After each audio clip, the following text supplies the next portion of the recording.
कहानी की शुरुआत होती है एक सुनसान इलाके से, जहां एक महिला को जमीन पर एक अजीब सा विशाल गड्ढा दिखाई देता है। लेकिन जैसे ही वह उसके अंदर गई तो उसे एहसास हुआ कि यह दरअसल एक विशाल पैर का निशान है जो उसके आकार से कई गुना बड़ा था। दो बुजुर्गों की यादों के अनुसार शाम के समय उनका कुत्ता बाहर लगातार भौंक रहा था। उन्हें लगा कि शायद उसने किसी अजनबी को देख लिया है, इसलिए खाना खा रहे दोनों ने इस पर ज्यादा ध्यान नहीं दिया। अचानक घर जोर जोर से हिलने लगा। उन्हें लगा कि शायद पहाड़ से भूस्खलन हो रहा है, इसलिए वे सावधानी से बाहर की स्थिति देखने गए और तुरंत ही तहखाने में छिप गए। जैसे ही वे अंदर पहुंचे तो पूरा घर भूकंप की तरह जोरदार टक्कर से कांप उठा। पता नहीं कितना समय बीत गया।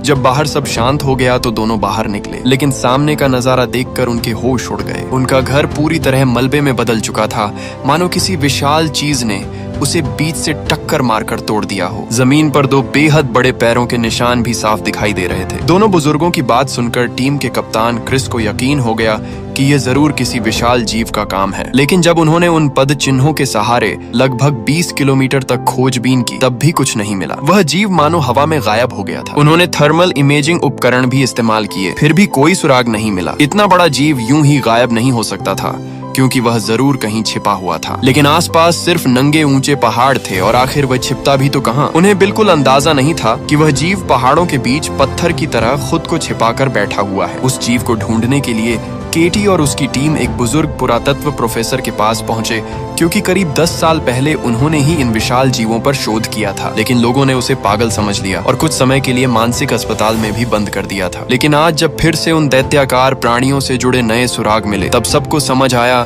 कि प्रोफेसर की बातें बिल्कुल बेबुनियाद नहीं थीं। वे लोग उस प्रोफेसर को साथ लेकर उस जगह पहुंचे जहां से विशाल जीव गायब हुआ था। प्रकृति के साथ वर्षों तक काम करने के अनुभव के कारण वहां पहुंचते ही प्रोफेसर को मिट्टी की गंध कुछ अजीब लगी। केटी ने देखा कि प्रोफेसर को शायद कुछ महत्वपूर्ण पता चला है, तो वह तुरंत उनके पीछे चली आई। प्रोफेसर ने 10-12 साल पहले बनाए अपने नक्शे से इलाके की तुलना की और पाया कि यहाँ की भौगोलिक बनावट पूरी तरह बदल चुकी है, क्योंकि वहाँ अचानक एक नया पहाड़ भी दिखाई दे रहा था जो पहले मौजूद ही नहीं था। दोनों जब नक्शे को ध्यान से मिलाकर देखने ही वाले थे, तभी उनके पीछे खड़ा पहाड़ अचानक अपनी एक आंख खोल देता है। केटी को कुछ अजीब सा एहसास हुआ। उसने पीछे मुड़कर देखा तो एक विशाल आंख सीधे उन्हें घूर रही थी। दोनों अविश्वास से उस दृश्य को देखते रह गए। उनके सामने खड़ा पहाड़ धीरे धीरे बदलकर एक विशाल पर्वताकार दैत्य में परिवर्तित होने लगा। पूरी टीम ने समय बर्बाद नहीं किया और तुरंत हेलीकॉप्टर में बैठ गई। लेकिन उस दैत्य के सामने हेलीकॉप्टर उसके एक पैर के पंजे से भी छोटा लग रहा था। खुशकिस्मती से उस विशाल जीव ने उन पर हमला नहीं किया,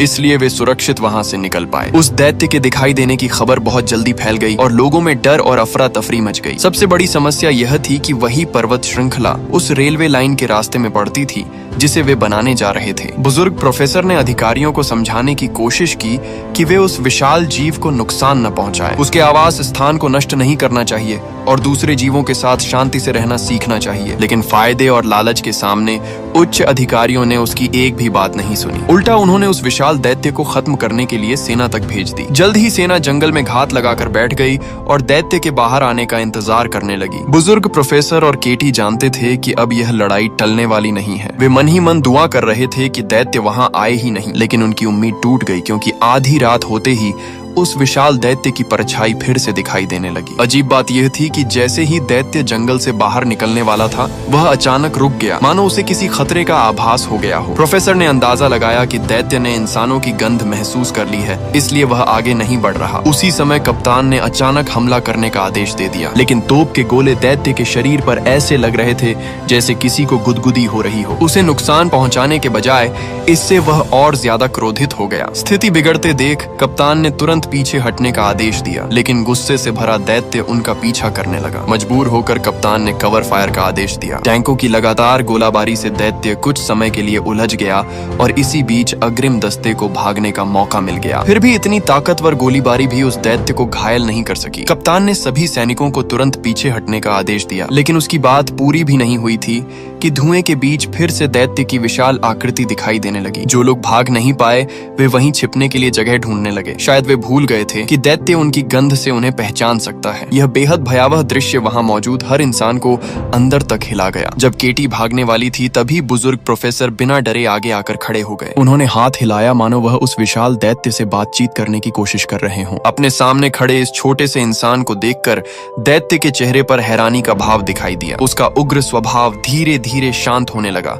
और उसने केटी और बाकी लोगों पर हमला करना बंद कर दिया। जब सबको लगा कि दैत्य अब शांत हो चुका है तभी एक बख्तरबंद गाड़ी की टोप चुपचाप उनकी ओर घूम गई। केटी को खतरे का एहसास हुआ और वह रोकने दौड़ी, लेकिन तब तक बहुत देर हो चुकी थी। युद्ध वाहन से लगातार कई गोले दागे गए जो सीधे दैत्य के शरीर पर लगे। पहले की तरह इस बार भी उसे कोई नुकसान नहीं हुआ, लेकिन वह बुरी तरह क्रोधित हो गया। प्रोफेसर संभल भी नहीं पाए थे कि गुस्से से भरे दैत्य ने एक ही मुक्के में उन्हें दूर उछाल दिया। वहीं उस युद्ध वाहन को उसने अपने पैर से कुचलकर कबाड़ बना दिया। हालांकि वाहन को नष्ट करने के बाद दैत्य ने बाकी लोगों पर हमला नहीं किया और वापस जंगल की ओर लौट गया। इतनी भयानक चोट लगने से प्रोफेसर के शरीर की कई हड्डियां टूट चुकी थीं और कुछ ही देर में उनकी सांसें थम गईं। अगले दिन केटी ने प्रोफेसर के पुराने दस्तावेजों को देखा और पता लगाया कि उस दैत्य की रक्षा शक्ति भले ही लोहे की दीवार जैसी मजबूत हो, लेकिन उसकी एक कमजोरी है, वह घंटियों की आवाज से बेहद डरता है। उधर अधिकारी अभी भी इस खोज पर बहस ही कर रहे थे कि क्या यह तरीका काम करेगा या नहीं। तभी दैत्य जंगल के पास बसे इंसानी शहर में दिखाई दे गया। इतना भयानक दैत्य देखकर लोग डर के मारे इधर उधर भागने लगे, लेकिन दैत्य ने किसी को नुकसान नहीं पहुंचाया, मानो वह सिर्फ वहां से गुजरना चाहता हो। तभी दूर आसमान में कई हेलीकॉप्टर दिखाई दिए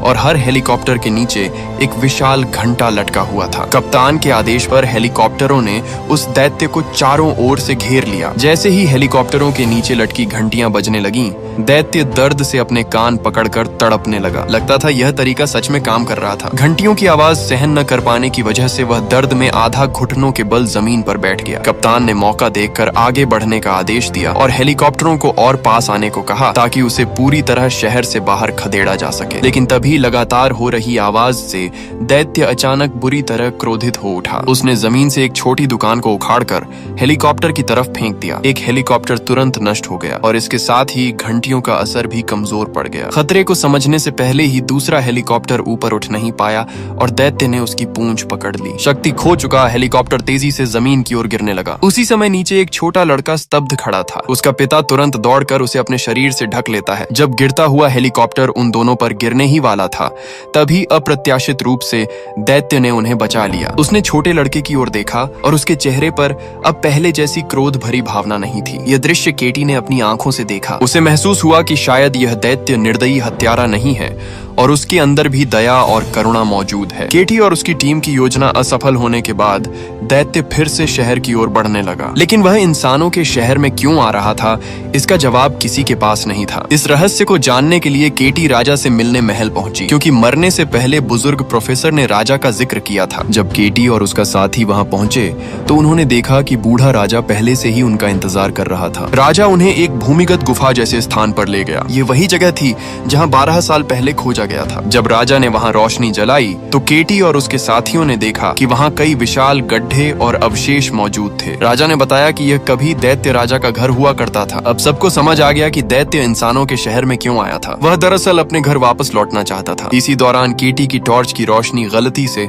एक विशाल कंकाल पर पड़ गई। अचानक उस कंकाल से सफेद धुआं निकलने लगा और कुछ ही पल में वह कठोर पत्थर में बदल गया। यह देखकर केटी के दिमाग में दैत्य से निपटने का एक नया तरीका आया। वह एक ट्रक लेकर दैत्य राजा की खोपड़ी को बाहर खींच लाया। जैसे ही दैत्य ने अपने जाति के अवशेष देखे तो वह तुरंत उसके पीछे दौड़ पड़ा। केटी उसे पहले से तैयार किए गए घात वाले इलाके की ओर ले गया। जैसे ही दैत्य जाल में फंसा तभी सभी सैनिकों ने तुरंत तेज रोशनी वाले शक्तिशाली लैंप चालू कर दिए। तेज प्रकाश पड़ते ही दैत्य के शरीर से सफेद धुआं निकलने लगा, बिल्कुल वैसा ही जैसा केटी ने भूमिगत गुफा में देखा था। उसका शरीर धीरे धीरे पत्थर में बदलने लगा। दैत्य को दर्द में तड़पते देखकर केटी का दिल पसीज गया। आखिर वह सिर्फ अपने घर लौटना चाहता था और अनजाने में ही इंसानों के शहर में आ गया था। ये सोचकर केटी ने तुरंत तेज लाइट बंद कर दी और जोर से चिल्लाकर दैत्य से कहा कि वह वापस पहाड़ों में लौट जाए और फिर कभी बाहर ना आए। लेकिन अब बहुत देर हो चुकी थी। आसमान में सूरज की पहली किरणें फैल चुकी थीं। सूरज की रोशनी पड़ते ही दैत्य के पूरे शरीर से सफेद धुआं उठने लगा और धीरे धीरे